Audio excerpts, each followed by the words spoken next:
Hollywood sold the West as a place where tough men stared down death and rode away untouched. That was the lie. Behind the cowboy hats, blazing saddles, rodeo glory, and silver screen swagger, many Western legends met endings so brutal they almost feel cursed. Some were burned alive, crushed, thrown, betrayed, or dropped from the sky. Tonight, we are not celebrating the myth. We are exposing the tragic price behind it. Number 50. Richard Boone. Richard Boone gave television one of its coldest and classiest Western heroes in Have Gun, Will Travel. As Paladin, he was elegant, dangerous, educated, and deadly, a gunslinger who quoted poetry before pulling steel. But Boone's own ending was far less theatrical. Years of hard living, smoking, and the brutal pace of old television caught up with him. He died from throat cancer in 1981, leaving behind an image that still feels carved out of black and white steel. For fans, the tragedy was simple. The man who made death look negotiable on screen could not bargain with it in real life. Number 49. Ward Bond. Ward Bond was everywhere in classic westerns. If John Ford built the cinematic West, Bond was one of the faces holding up the frame. He rode through My Darling Clementine, Fort Apache, Wagon Master, and later became the gruff heart of Wagon Train. But his final exit came suddenly in 1960, when a heart attack ended his life at only 57. It shocked Hollywood because Bond seemed indestructible. Big voice, big body, big presence. In westerns, he often played men who survived raids, storms, and gunfire. In reality, the enemy was silent, internal, and instant. Number 48. Warren Oates. Warren Oates did not look like a polished Hollywood cowboy. He looked dangerous, tired, unpredictable, and real. That made him perfect for the Wild Bunch, Ride the High Country, and the dirtier westerns that killed off the clean myths of the genre. Oates specialized in men who seemed born under a bad sign.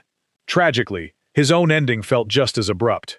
In 1982, at only 53, he died from a heart attack. The loss hit hard because Oates was still evolving, still dangerous on screen, still capable of stealing any frame. The West lost one of its most haunted faces overnight. Number 47. Lee Van Cleef. Lee Van Cleef had the eyes of a loaded gun. Before Sergio Leone turned him into a spaghetti western icon, Hollywood often treated him as a background villain. Then, for a few dollars more, and the good, the bad, and the ugly transformed him into pure menace. But time was not kind to the man with the razor stare. Health problems followed him, and in 1989 he died after a heart attack, with cancer also part of his final decline. It was a strange ending for a screen killer so controlled and icy. The man who never blinked finally disappeared quietly. Number 46. Steve McQueen. Steve McQueen was not only a Western star but wanted, Dead or Alive made him a television gunslinger before he became the king of cool. He looked like a man built from gasoline, leather, and silence. But his final years were desperate. Diagnosed with aggressive cancer, McQueen searched for treatment far from the Hollywood system that had made him famous. In 1980, he died in Mexico after surgery, only 50 years old. For audiences, it was almost impossible to accept. The man who outran cars, bullets, and authority could not outrun the one enemy that did not chase. It waited. Number 45. Brian Keith. Brian Keith had a rugged authority that fit westerns naturally, from the Westerner to the mountain men. He could play tough without shouting, and wounded without begging for sympathy. But his personal life carried deep pain. In 1997, after illness and family tragedy, Keith died from a self-inflicted gunshot. The ending stunned fans who remembered him as steady, warm, and reliable. It is one of those Hollywood deaths that reminds you how little the screen reveals. A man can spend decades playing strength, fatherhood, and survival, while privately carrying a burden no audience can see. Number 44. Inger Stevens. Inger Stevens brought haunting beauty to the Western world, especially in Hang 'em High, opposite Clint Eastwood. She had the kind of face that looked calm while hiding a storm underneath. That storm followed her off-screen. In 1970, she died from an overdose at just 35. The tragedy became even more painful because her career was still active, her talent still rising, and her public image still glowing. Westerns often loved doomed women, but Stevens was not a script device. She was a gifted actress, whose loneliness became part of her legend after the credits stopped. Number 43. Susan Peters. Susan Peters was not a traditional Western queen, but her tragic accident belongs in Hollywood's darkest file. On New Year's Day 1945, while on a hunting trip, a rifle accidentally discharged and left her paralyzed from the waist down. She was young, admired, and already Oscar-nominated. Instead of surrendering, she tried to return to acting, even taking roles that acknowledged her wheelchair. But the emotional and physical toll was devastating. She died in 1952, at only 31. Her story feels especially cruel because the accident did not kill her instantly. It slowly stole the future Hollywood had promised her. Number 42. Jeff Chandler. Jeff Chandler became a Western star with Broken Arrow, where his portrayal of Cochise made him one of Universal's major leading men. Tall, silver-haired, and commanding, he looked like a studio's perfect answer to rugged dignity. Then came the medical nightmare. After injuring his back while working on Merrill's Marauders, Chandler underwent surgery. Complications followed, including blood poisoning, and he died in 1961 at only 42. The shock was enormous. This was not a gunfight, not a horsefall, not a battlefield. It was a routine medical crisis that spiraled into catastrophe and stole a major star in his prime. Number 41. Dan Blocker. To millions, Dan Blocker was Hoss Cartwright, the gentle giant of Bonanza. He was huge, warm, funny, and impossible not to love. That made his death feel personal to viewers. In 1972, after gallbladder surgery, Blocker suffered a pulmonary embolism and died at only 43. The producers did something rare for television at the time. They acknowledged the character's death instead of pretending nothing had happened. Bonanza never fully recovered. Hoss was not just a character, he was the emotional center. When Blocker died, the Ponderosa suddenly felt colder, emptier, and painfully real. Number 40. Nick Adams. Nick Adams became a cult Western figure through The Rebel, playing Johnny Yuma, a haunted ex-Confederate, drifting through the post-war West. Off-screen, Adams chased fame with almost painful intensity. He wanted to be taken seriously, wanted bigger roles, wanted the career that always seemed just out of reach. In 1968, he was found dead at 36 from prescription drug intoxication. Whether viewed as accidental or mysterious, the ending felt brutally Hollywood. The Rebel had made him look restless and romantic. His real life ended in silence, surrounded not by desert wind, but by the machinery of fame. Number 39. Pete Duell. Pete Duell was the charming soul of Alias Smith and Jones. As Hannibal Hayes, he brought wit, softness, and intelligence to the outlaw image. The show was a hit, and Duell looked like he had years ahead of him. But on New Year's Eve 1971, he died from a self-inflicted gunshot at only 31. The series replaced him, but the wound never really closed for fans. Duell's death remains one of television Western's most heartbreaking moments. A smiling outlaw who seemed to escape every trap on screen, while losing a private battle no script could fix. Number 38. Calamity Jane. Calamity Jane spent her life turning hardship into legend. Scout, performer, storyteller, survivor. She became one of the most famous women of the Old West, though fact and myth tangled around her like barbed wire. Her ending was not glamorous. Years of poverty, illness, and alcohol abuse wore her down. She died in 1903, far from the heroic image dime novels had created. The tragedy is that Calamity Jane became famous for wildness, then was consumed by it. The West loved her as a character, but real life left Martha Jane Canary broken, exhausted, and painfully human. Number 37. Doc Holliday. Doc Holliday is remembered as the elegant killer beside Wyatt Earp at the OK Corral, but his real enemy was never another gunman. It was tuberculosis, a dentist by training, a gambler by reputation, and a doomed man by diagnosis. Holliday lived like someone already halfway buried. He drifted west, partly because the dry climate was supposed to help his lungs. It did not save him. He died in 1887 in Glenwood Springs, only 36. Legend says he looked at his bare feet and found the irony funny. He always expected to die with his boots on. Number 36. Ben Thompson. Ben Thompson lived like a man daring the world to shoot first. Gunfighter, gambler, lawman, and saloon celebrity, he became one of the dangerous names of the Texas frontier. But his final night was pure Western nightmare. In 1884, Thompson and fellow gunman King Fisher walked into the Vaudeville Theater in San Antonio and were ambushed. The attack was sudden, violent, and devastating. Thompson's reputation had made him feared, but fame in the Old West was also a target painted on your back. His legend ended under theater lights, not on an open street. Number 35. Kingfisher. Kingfisher looked almost too stylish to be real. Decorated clothes, polished manners, and a deadly reputation. He moved through the Texas frontier as both lawman and killer, the kind of figure Western films later tried to imitate. His end came beside Ben Thompson in 1884, inside San Antonio's Vaudeville Theater. What should have been an evening indoors turned into an ambush. Fisher was shot down with no clean duel, no fair warning, no cinematic showdown. That is the ugly truth behind many Western legends. They did not always die facing the sun. Sometimes they died trapped. Number 34. Sam Bass.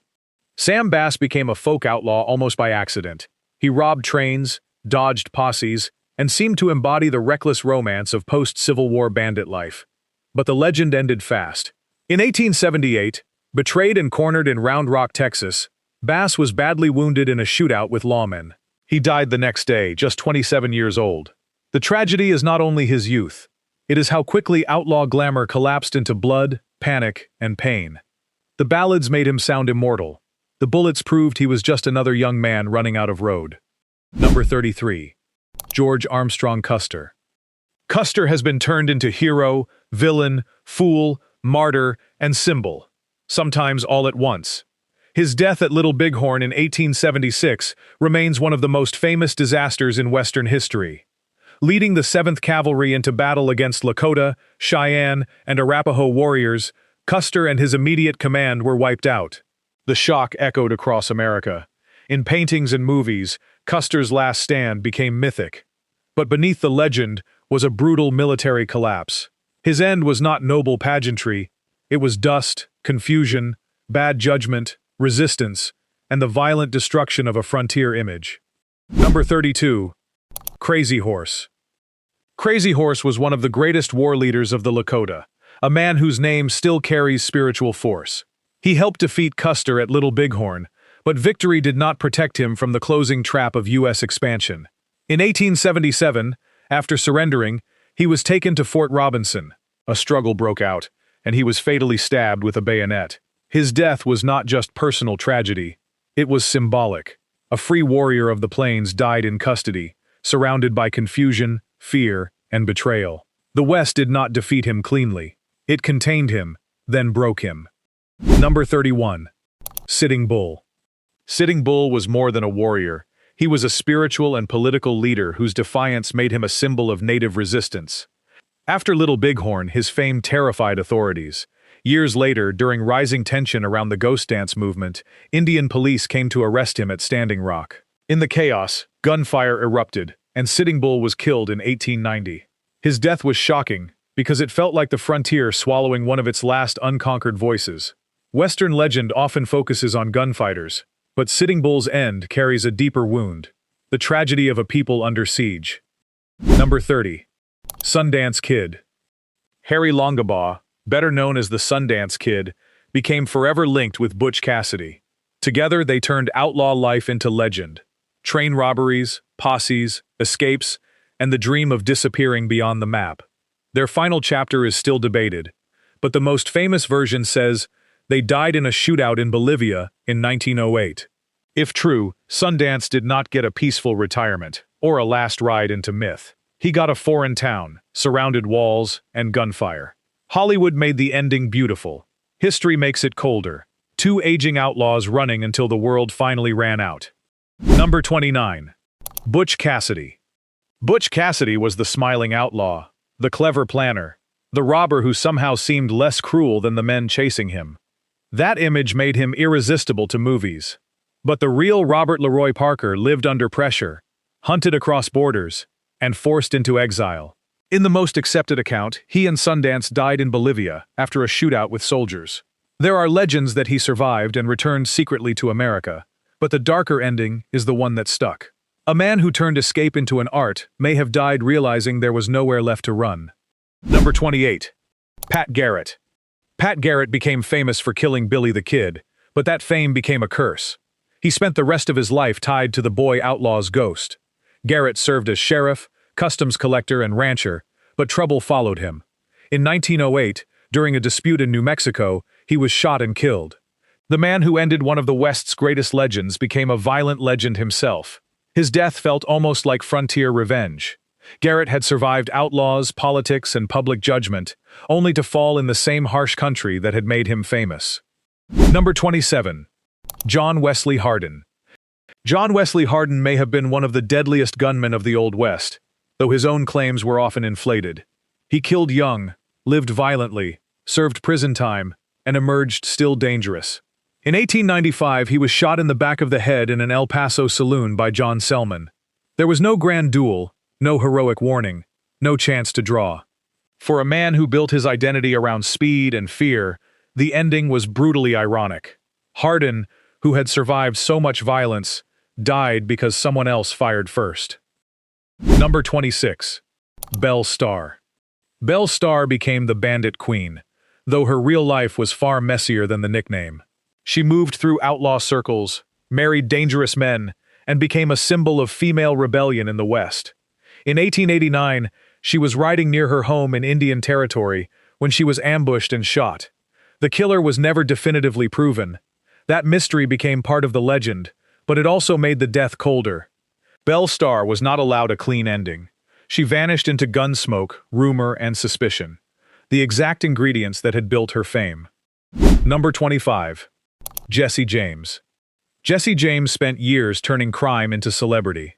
To some, he was a rebel hero. To others, a killer hiding behind politics. But his ending was shockingly small compared to his legend. In 1882, Robert Ford, a member of his own gang, shot James in the back of the head while James was adjusting a picture on the wall. That detail makes the death unforgettable.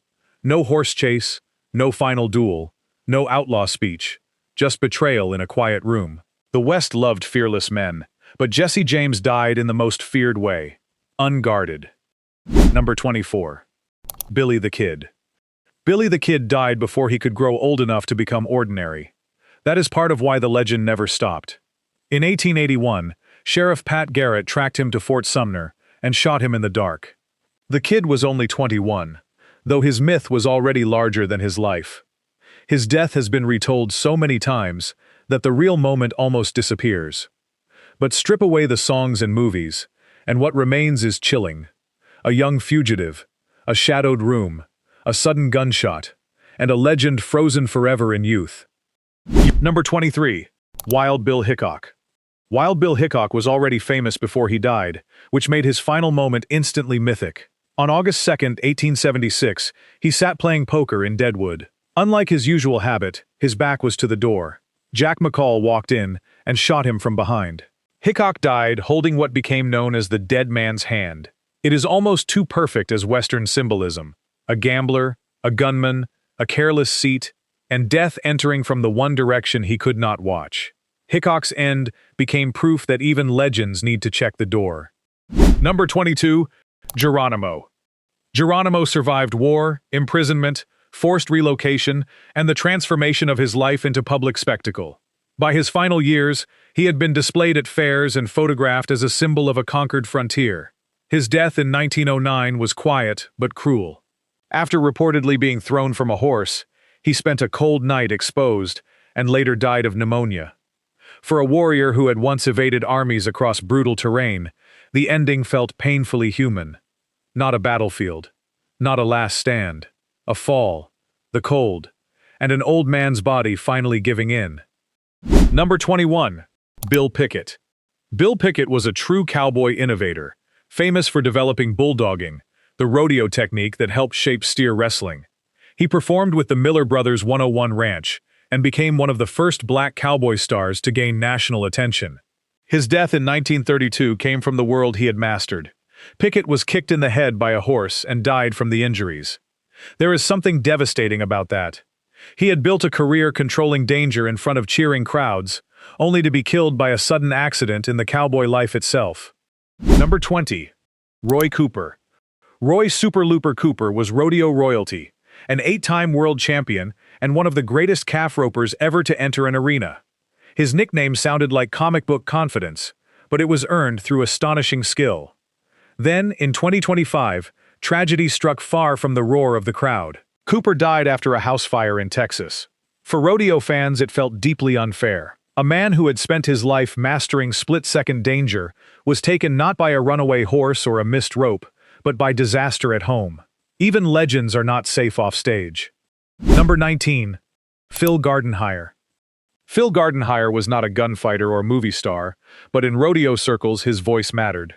A respected announcer, musician, artist, minister, and pro-rodeo Hall of Fame figure, he helped turn arena chaos into story. His end came in 1999 after injuries from an automobile accident. He was only 46. Rodeo is full of dangerous movement. Bulls, broncs, ropes, gates. But Gardenhire's fatal accident happened away from the microphone. That contrast makes it hurt.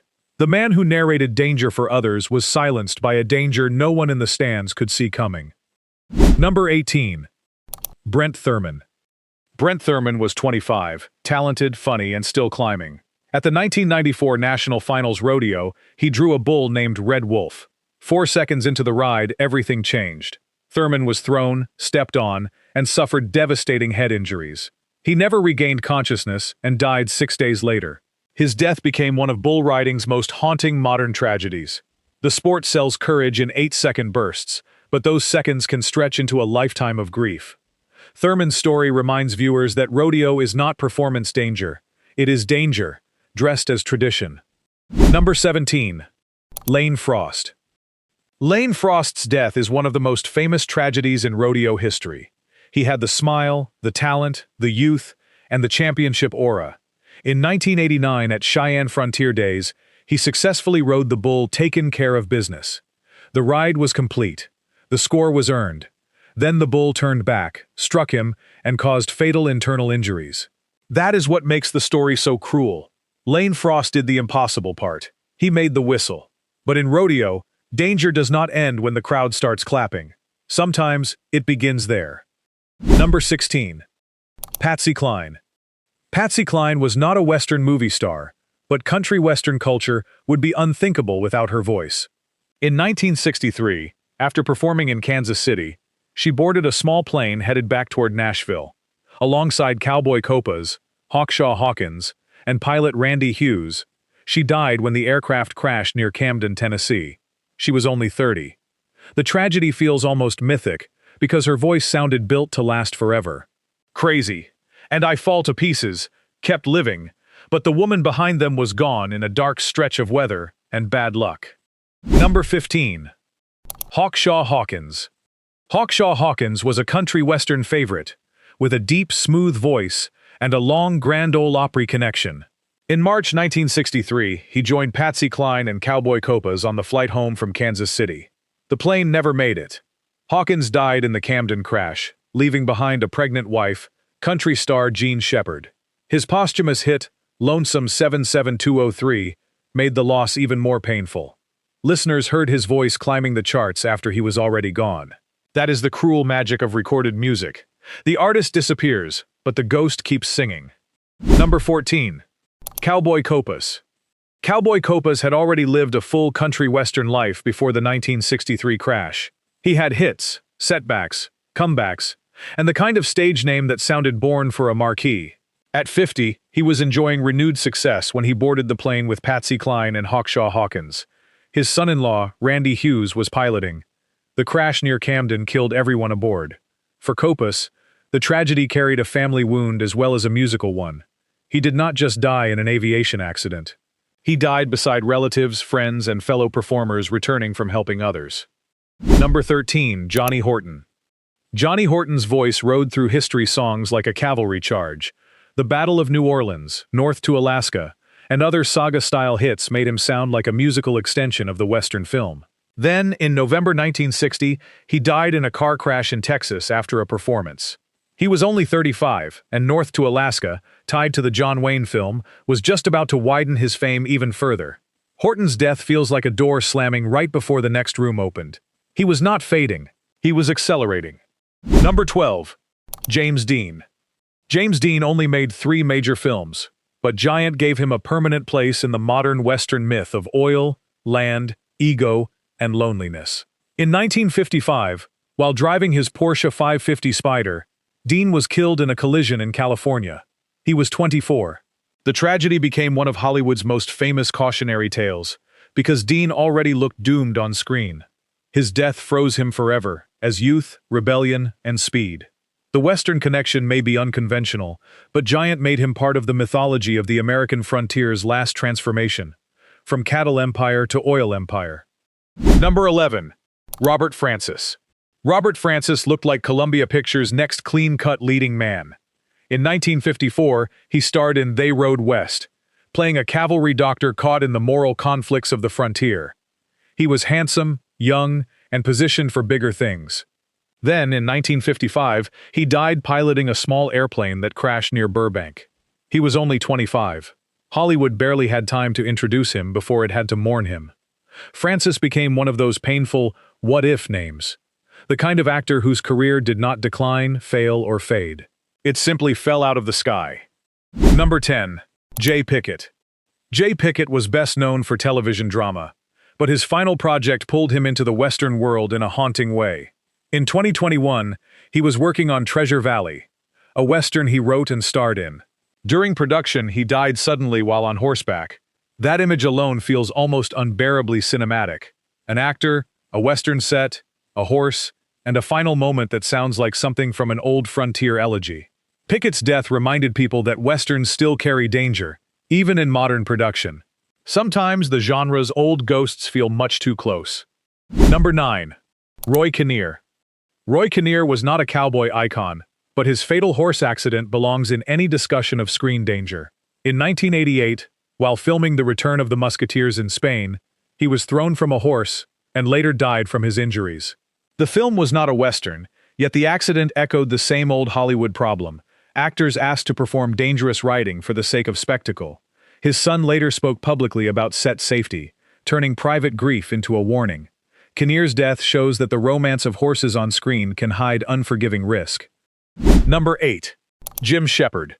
Stuntman Jim Shepard died in one of the most disturbing Western production accidents of the 1970s. While doubling for Jason Robards on Comes a Horseman, he was involved in a scene where his character was dragged by a horse. Something went terribly wrong, and Shepard was fatally injured.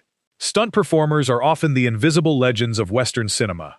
They fall, crash, burn, and get trampled so stars can look fearless. Shepard's death is a reminder that some of the genre's most dangerous moments were paid for by people whose names rarely appeared above the title. Number 7. Fred Kennedy. Fred Kennedy was a veteran stuntman and bit player, the kind of professional Westerns depended on. During the filming of John Ford's The Horse Soldiers in 1958, Kennedy was killed in a horse fall. The accident devastated Ford so badly that it affected the production. That detail says everything. Western directors built careers on controlled chaos, charging horses, collapsing wagons, battlefield smoke, but even masters could not control everything. Kennedy's death sits behind the finished film like a shadow. The audience saw action. The crew remembered a man who never got back up. Number 6. Addison Jack Randall. Addison Randall, often billed as Jack Randall, was a B-Western leading man in the 1930s and 1940s. He was not John Wayne famous, but he was exactly the kind of working cowboy hero who kept Saturday matinees alive. In 1945, while filming The Royal Mounted Rides Again, he fell from a horse and struck a tree. Some accounts say injuries caused his death. Others suggest a heart attack may have happened first. Either way, the result was brutal. Randall died at 39, taken by the very kind of action that had defined his screen identity. Number 5. Buck Jones. Buck Jones was one of the great cowboy stars of early Hollywood, a rugged hero whose westerns helped build the genre before television inherited it. His end came not in the desert, but inside one of America's worst nightclub disasters. In 1942, he was caught in the Coconut Grove fire in Boston. Badly burned and overcome by smoke, he died 2 days later. Rumors later claimed he had gone back inside to save others, though accounts differ. But even without that legend, his ending was horrific. A cowboy hero was not defeated by an outlaw. He was swallowed by fire. Number 4. Audie Murphy. Audie Murphy was already a legend before Hollywood found him, one of the most decorated American soldiers of World War II. Then he became a Western star, voted one of America's most popular cowboy actors in the 1950s.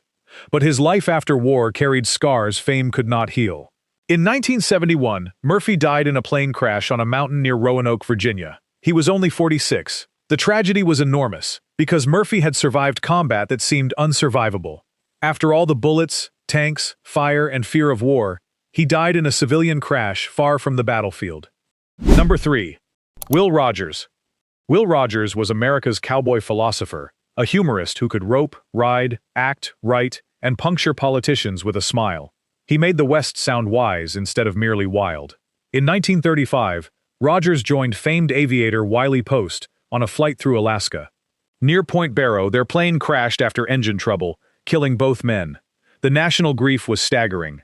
Movie theaters reportedly paused in tribute, and the country mourned like it had lost a trusted friend. Rogers had joked about nearly everything, but his death left America silent. The cowboy voice of common sense was gone. Number 2. Wiley Post. Wiley Post was not a Western actor, but beside Will Rogers, he became part of one of the West's most famous aviation tragedies. An Oklahoma-born aviation pioneer, Post had flown around the world and pushed the limits of flight.